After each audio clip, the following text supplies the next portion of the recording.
آج میں کئی سالوں کے بعد اس پروگرام میں پہلی مرتبہ بیان کر رہا ہوں. یہ میرے پاس جو کتاب ہے شاید پاکستان میں کسی ایک دوسرے بندے کے پاس بھی نہ ہو. اس میں وہ معاہدہ لکھا ہوا ہے، بلکہ اصل معاہدے کی کاپی لگی ہوئی ہے جو فلسطین بیچا تھا آل سعود نے. الحرکت الوہابیہ الحقیقہ والجذور، عبد الوہاب ابراہیم، اس کی لکھی ہوئی ہے. 1992 میں بیروت لبنان میں چھپی تھی. معاہدہ ہوا تھا 1916 میں، اور اس میں عبدالعزیز آل سعود اور برطانیہ کے سفیر، جس کا نام عربی میں لکھا گیا برسی کوکس، جب ان کا مکالمہ جاری ہوا، ایک خیمے میں یہ مذاکرات ہو رہے تھے، یعنی یہ کہ انہیں حجاز دے دیا جائے اور یہ فلسطین سے دستبردار ہو جائیں، کیونکہ یہ جو خاندان ہے آل سعود یہ بحری ڈاکو تھے، اور پھر برطانیہ کی مدد سے حجاز پہ مسلط ہوئے اور 2-3 لاکھ سنی شہید کیے انہوں نے. یعنی آج تو بڑے پاک صاحب بن کے بیٹھے ہوئے نا، جیسے کسی گاؤں میں کوئی بہت بڑا قاتل صدی پہلے کی اس کی اولاد بیٹھی اور روزانہ خیرات کر رہے ہیں، اور لوگ کہیں بڑے اچھے ہیں یہ تو روزانہ صدقہ خیرات کرتے ہیں اور بڑے حاجی ثناء اللہ ہیں، اور ان کو پتہ نہیں کہ ان کے بڑوں نے کتنے قتل کیے تھے. یہاں لکھا ہے جب مذاکرات ہوئے تو عبدالعزیز آل سعود نے کہا انا اعترف، میں اعتراف کرتا ہوں، الف مرۃ، 1000 بار، کس چیز کا؟ بے اعطاء الیہود وطنا فی فلسطین، کہ یہود کو فلسطین میں وطن دیا جائے، یہ میں اعتراف کرتا ہوں. اور پھر جس طرح حرف اٹھاتے ہوئے اپنا نام لے کے کہتے ہیں، کہتا ہے انا السلطان عبدالعزیز عبد الرحمن الفیصل آل سعود اقر، میں اقرار کرتا ہوں، واعترف، اور میں اعتراف کرتا ہوں، للسید برسی کوکس، سید یعنی سر کے معنی میں ہے، برسی کوکس کے لیے. کون؟ مندوب بریطانیہ العظمی، اتنا ادب ہے، بریطانیہ العظمی کا جو مندوب ہے اس کے سامنے میں اعتراف کرتا ہوں. کس چیز کا؟ لا مانع عندی من اعطاء فلسطین للیہود، میرے ہاں کوئی رکاوٹ نہیں میری طرف کہ اگر فلسطین یہود کو دے دیا جائے. یہ جو قاری زوار بہادر صاحب کہہ رہے تھے کہ 100 ارب ڈالر خرچ کیا وہابیت کے لیے. I mean, let's remember here, the people we are fighting today, we funded 20 years ago. And it was President Reagan in partnership with the Congress, led by Democrats, who said, you know what, sounds like a pretty good idea. Let's deal with the ISI and the Pakistani military, and let's go recruit these mujahideen, and let's get some to come from Saudi Arabia and other places, importing their Wahhabi brand of Islam, so that we can go beat the Soviet Union. And guess what? They retreated, they lost billions of dollars, and it led to the collapse of the Soviet Union. So there's a... تو یہ ان کے مامے کے بیٹے لگتے تھے، انہوں نے یہ کام کروانا تھا. یہ کتاب میرے مطالعہ میں 94 سے ہے، لیکن میں اس سے صرف نظر کرتا رہا. لیکن اب جس وقت 1.5 سال میں نے دیکھا کہ آج سعودی عرب اٹھے گا ان چیخوں کو سن کے، آج اٹھے گا، کل اٹھے گا، انتظار کرتے کرتے 70,000 شہید ہو گئے.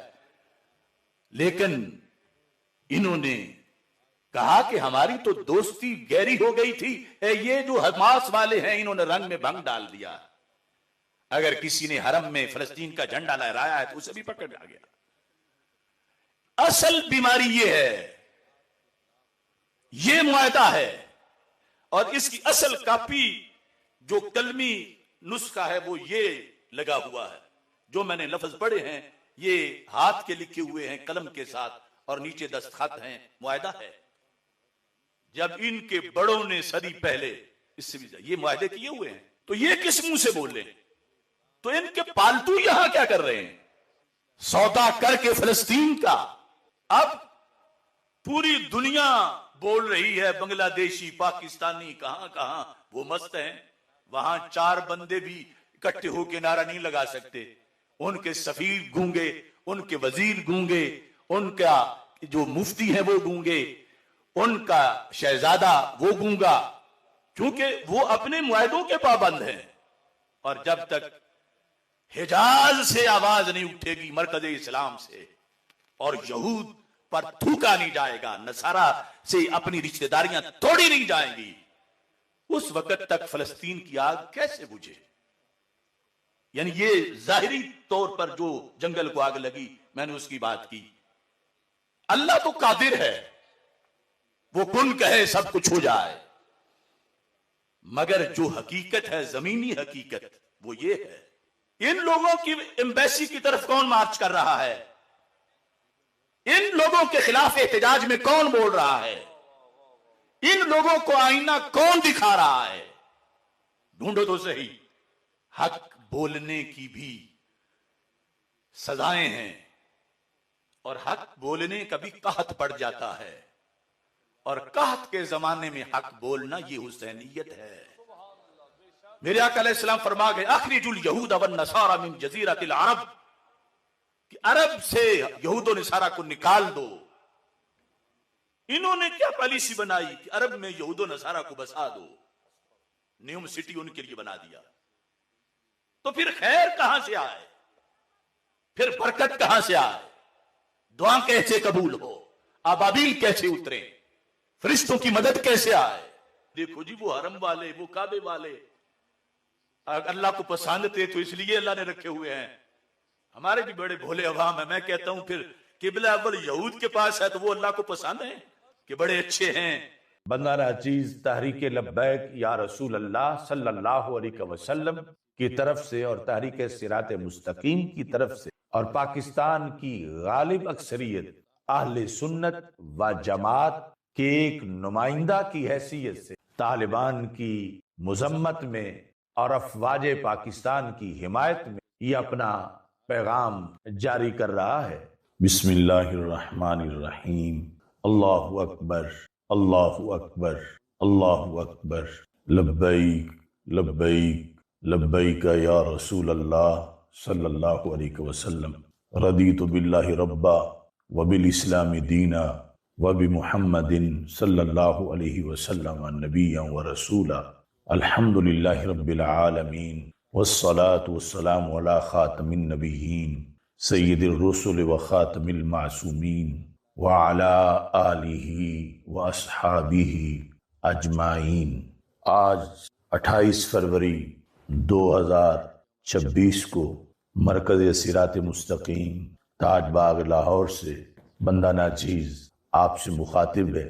آپ جانتے ہیں کہ آج سے 2 دن قبل افواج پاکستان طالبان رجیم کے خلاف آپریشن غضب للحق کا آغاز کر چکی ہیں، اور اس سلسلہ میں رب ذوالجلال نے رسول اکرم صلی اللہ علیہ وسلم کے طفیل ہماری افواج کو مثالی کامیابیاں عطا کی ہیں. بہت سے لوگ مخمصے کا شکار ہیں کہ پاکستان بھی اسلامی ملک ہے اور افغانستان بھی برادر اسلامی ملک ہے، تو یہ نوبت کیوں آئی؟ سب سے پہلے تو میں اپنی عظیم افواج کو خراج تحسین پیش کرتا ہوں کہ جنہوں نے ہمیشہ کی طرح ارض وطن کے تحفظ کے لیے مثالی کردار ادا کیا اور مسلسل دشمن کو زیر کرنے کے لیے اپنی کارروائیاں تیز کیے ہوئے ہیں، اور اس سلسلہ کے اندر پاک فضائیہ کا کردار بھی نہایت شاندار ہے.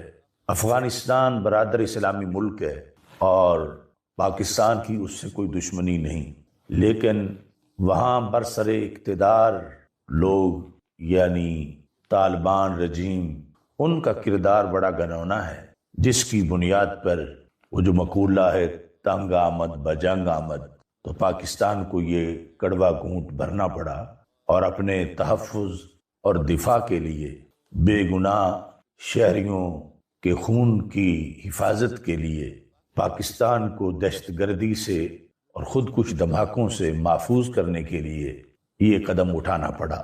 اگر ہم اس کا پس منظر جاننا چاہیں تو پلٹ کے ہمیں عہد نبوی صلی اللہ علیہ وسلم کی طرف جانا پڑے گا.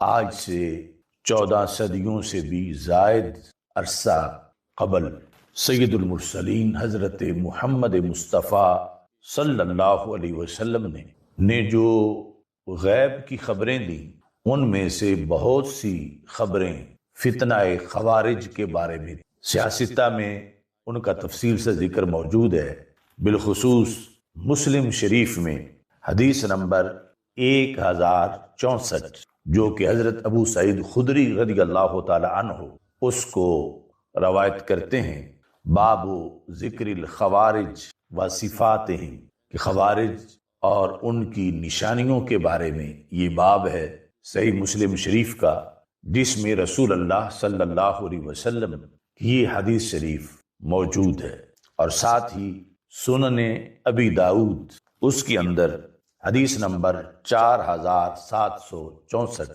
بھی اسی سلسلہ میں باب فی قتال الخوارج، خوارج کے ساتھ جنگ اور ان کے خاتمے کے بارے میں اس باب کے اندر یہ حدیث شریف موجود ہے۔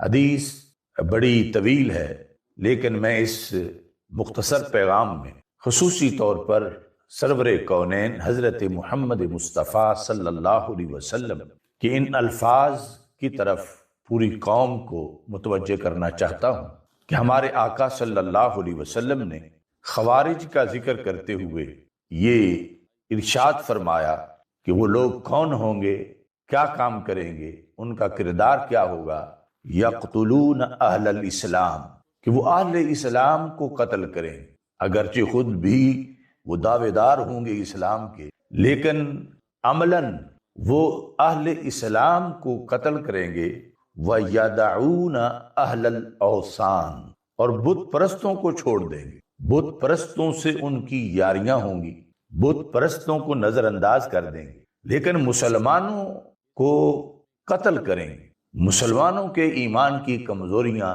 وہ ظاہر کریں گے، یعنی کلمہ پڑھتے ہوئے لوگوں کے کلمے کا وہ اعتبار نہیں کریں گے۔ اب دیکھیے اہل وطن ہمارے آقا صلی اللہ علیہ وسلم کو رب ذوالجلال نے کتنے علوم عطا فرمائے۔ تیری نظر خارزار شب میں گلاب تحریر کر چکی تھی، اجاڑ نیندوں کے خواب میں انقلاب تحریر کر چکی تھی، میرے ذہن کے فلک پر جو سوال چمکے تو میں نے دیکھا، تیرے زمانے کی خاک ان کے جواب تحریر کر چکی تھی۔ آج اگر آپ حالات دیکھیں تو فرمان رسول صلی اللہ علیہ وسلم کا ایک ایک حرف کتنی صداقتوں کی چمک لیے ہوئے ہے۔ اس وقت افغانستان میں جو طالبان رجیم ہے اور پھر ان کی چھتری کے نیچے جو دیگر دہشت گرد ٹولے ہیں، خواہ وہ داعش ہو یا ٹی ٹی پی ہو، ہمارے آقا صلی اللہ علیہ وسلم نے فرمایا تھا کہ کچھ ایسے لوگ آئیں گے جو کلمہ اسلام بھی پڑھیں گے، لیکن ان کی صورتحال یہ ہوگی کہ مسلمانوں کو شہید کریں گے، اور جو اہل اوثان ہیں، بت پرست ہیں، باطل پرست ہیں، ان کو وہ چھوڑتے جائیں گے، ان سے یاریاں کریں گے۔ آج کے طالبان کی صورتحال دیکھیے کہ ان کا مودی سے مکمل گٹھ جوڑ ہے، بلکہ پاکستان کے خلاف مودی ان کو مکمل سپورٹ کر رہا ہے، اور یہ اس کے پاس جا کر اپنی محبتوں کا دم بھر رہے ہیں۔ اور یہ آج نہیں، کئی سالوں سے افغانستان میں ایسے کیمپ موجود ہیں بھارت کے کہ جہاں دہشت گرد پالے جاتے ہیں اور پھر وہ پاکستان پہ حملہ آور ہوتے ہیں۔ تو ایسی صورتحال میں مسلمانوں کو جو اس وقت مخمصے کا شکار ہیں کہ ادھر بھی اللہ اکبر کہنے والے ہیں اور ادھر بھی اللہ اکبر کہنے والے ہیں، انہیں اپنی آنکھیں کھولنی چاہیے کہ ہمارے آقا سید المرسلین حضرت محمد مصطفیٰ صلی اللہ علیہ وسلم ان خوارج کے بارے میں کیا فرما چکے ہیں، اور جو فرمایا تھا آج ہم صدیوں بعد ہو بہو وہ دیکھ رہے ہیں کہ ان کے نزدیک پاکستان تو اسلامی سلطنت نہیں ہے، وہ کہتے ہیں اس کے بینک لوٹنا جائز ہے، افواج پاکستان کے جوانوں کے کلمے کا وہ انکار کر رہے ہیں، پاکستان کے باسیوں کے ایمان کا وہ انکار کر رہے ہیں۔ کیا کیا ظلم انہوں نے پاکستان میں نہیں ڈھایا، کتنے مزارات پر انہوں نے خود کش دھماکے کیے، ہسپتالوں میں، سکولوں میں، اور پھر خصوصی طور پر سیکورٹی فورسز کے خلاف کس قدر انہوں نے بربریت کا مظاہرہ کیا، اور دوسری طرف جو اسلام دشمن قوتیں ہیں ان کے ساتھ ان کے یارانے ہیں اور ان کے ساتھ ان کے عہد وفا ہے۔ تو یہ پس منظر سامنے رکھتے ہوئے ہمیں دیکھنا چاہیے کہ افواج پاکستان کا یہ آپریشن غضب للحق کتنا ضروری ہے، اور اس وقت افواج پاکستان کا ساتھ دینا اور ان کی پشت پہ کھڑے ہونا بحیثیت قوم پاکستانیوں کے لیے کتنا ضروری ہے۔ بندہ ناچیز نے 2009 کے اندر اپنا پہلا فتویٰ خوارج کے خلاف صادر کیا تھا۔ اس وقت ابھی ہر طرف سناٹا تھا، اور جمعہ کے اجتماع میں گوجرانوالہ میں نے یہ فتویٰ پیش کیا، اور تحریری طور پر بھی یہ ماہنامہ فکر لاسانی کے استفتاء پر بندہ نے یہ فتویٰ لکھا۔ اس کے بعد میری سینکڑوں تقریریں اس موضوع پر موجود ہیں، اور بالخصوص یہ چند سال پہلے جس وقت طالبان دوبارہ افغانستان میں برسر اقتدار آئے اور امریکہ یہاں سے بھاگا، تو ہر طرف لوگ انہیں داد تحسین پیش کر رہے تھے۔ تو بندہ ناچیز نے مرکز صراط مستقیم لاہور میں 21 اگست 2021 کو شہادت سیدنا امام حسین رضی اللہ تعالی عنہ کانفرنس میں خطاب کرتے ہوئے قوم کو ان کی دہشت گردی اور بربریت پر مشتمل ان کی کارروائیوں پر مطلع کیا، اور بتایا کہ خواہ طالبان وہ ٹی ٹی پی ہو یا افغانستان کے طالبان ہو، میں نے کہا ان کی نانی اور دادی ایک ہے، جبکہ کچھ لوگ کہہ رہے تھے کہ پاکستان کے جو طالبان ہیں یہ دہشت گرد ہیں اور افغانستان کے طالبان جو ہیں وہ امریکہ کے خلاف لڑنے والے ہیں۔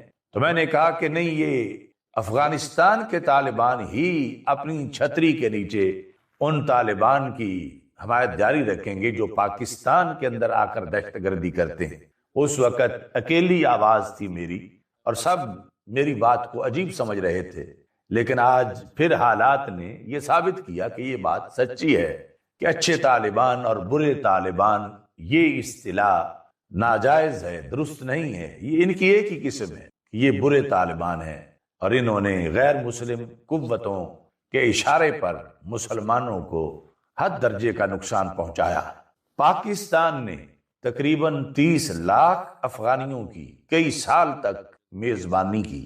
پاکستان نے ہر ممکن ہمدردی اور ہر ممکن اپنا تعاون ان کے لیے پیش کی، اور پاکستان میں کے اندر ہی جس وقت انہوں نے خون کا کھیل کھیلا، مسلمانوں کے پرخچے اڑائے، افواج پاکستان کے سپاہیوں کے سروں کے ساتھ انہوں نے فٹ بال کھیلے، انہوں نے سویلین پر طرح طرح کے حملے کیے، اور مسلسل کئی سال پاکستان نے ان کی طرف سے کیے جانے والے ستم برداشت کیے، اور اقوام عالم سے یہ کہا کہ انہیں سمجھاؤ۔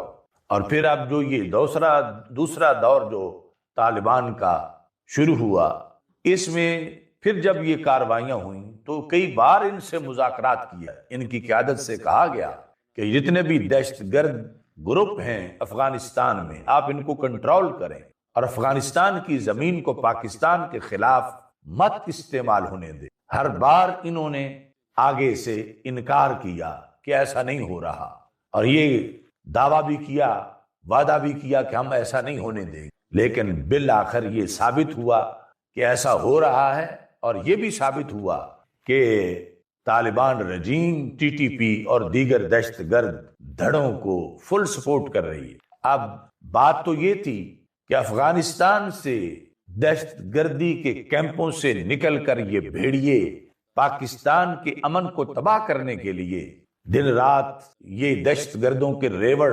پاکستان کی طرف آ رہے تھے اور دھماکے کر رہے تھے، تو مجبوراً پاکستان نے ان کے کیمپوں پر حملہ کیا تاکہ ان دہشت گردوں کا صفایا کیا جائے، لیکن ان کی سپورٹ میں اور ان کے دفاع کے لیے طالبان رجیم نے پاکستان پر حملہ کر دیا، اور ایک دو جگہ نہیں، بہت سے مقامات پر اپنے ٹینکوں اور توپوں کے ساتھ۔